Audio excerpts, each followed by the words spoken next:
नमस्कार, मी सुनील प्रेमसिंग आडे. काही वर्षापूर्वी आता माहूरचा रहिवासी झालेला आहो. मी पण घरकुल लाभार्थी आहे आणि विनोद पाटलाचं जे उपोषण आहे आणि प्रशांत भाऊ पुरी हे एकदम चांगल्या परीचं आहे. आम्ही जेव्हा घरकुलीसाठी रेती मागायला गेलो तिथे डेपोवर मनमानीप्रमाणे तिथे रेतीचं जे वाहतूक आहे, चाललेली रेती चांगल्या दरात कुठं पडलेली आहे, पूर्ण लोकांना पैशानं, आणि ज्यांची जे लाभार्थी आहे त्यांना जाणून बुजून डावलून त्यांना समजा लाभार्थी गेला त्यांची स्वतःची गाडी घेऊन त्यांना सांगायचं तुमचा इन्शुरन्स नाही, तुमची एनओसी नाही, आमच्या गाडी आहे. याच्यात मोठ्या लीडर लोकांचा याचा हात आहे. याच्यात म्हणजे वास्तविकमध्ये तर मारुती रेकुलवाड जे रेती तस्कर आहे यांचा प्रामुख्याने हात आहे. याच्यात रेती जे आहे वाशिम, यवतमाळ, पुसद इथे माझ्याजवळ जिओ टॅगचे फोटो आहे. त्याच्यानंतर गाडी तिथे जात असताना मी स्वतः किशोर यादव यांना फोन लावला असता की ही गाडी जी आहे तुमची इथं पास होत आहे. तर किशोर यादव म्हणे अरे ते त्यांना बोला ना, तुमचे ते लीडर आहे, ते डेपोवाले आहे, त्यांना सांगा, आम्हाला काय सांगता.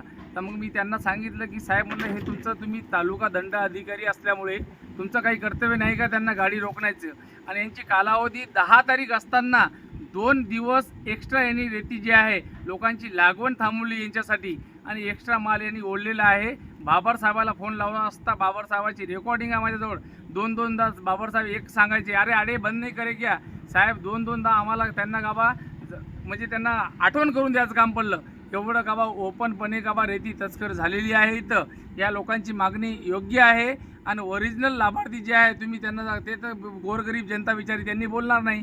त्यांच्या हक्कासाठी जे सूर्यवंशी भाऊ यांनी जे आवाज उठवला आहे हे बरोबरच आहे आणि यांना सर्व लोकांनी प्रतिसाद द्यावा आणि हे अवैध धंदे गुंडेमारी जे आहे हे यांच्यावर कारवाई करण्यात यावी. मग सदरील फोन मी SDM मॅडमला सुद्धा लावलं. SDM मॅडम म्हणलं तुम्ही जेव्हा येता मालोडाला मारुती रेकुलवाडचं ट्रॅक्टर स्वतः SDM मॅडम यांनी या घाटात धरलेला आहे.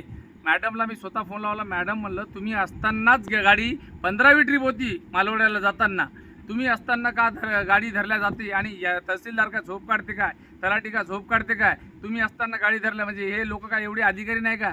यांचे सर्वांचे हप्ते आहे आणि वेळोवेळी हप्ते पुरवता. तुम्ही एक बी फोन लावा यांना, फोन ब्लॅकलिस्टमध्ये टाकते दुसऱ्या दिवशी. यांची सर्वांची संगनमत आहे आणि या डेपोच्या यांची सर्वांची रेट ठरलेले आहे. यांना हप्ता आणि पॅकेज गेलेलं आहे हे मी दाव्याने सांगतो. माझ्याजवळ रेकॉर्डिंग आहे. तहसीलदार साहेब का स्वतःहून का ढुंकून बघत नाही. हा पहिला प्रकार नाही आहे. हा माहूर 2 किलोमीटर नदी नाही पेनगंगा आणि माहूरवाल्याला कसं रेती भेटत नाही. यवतमाळ रेती जाते, इथून पुसद रेती जाते, कशी का जाते.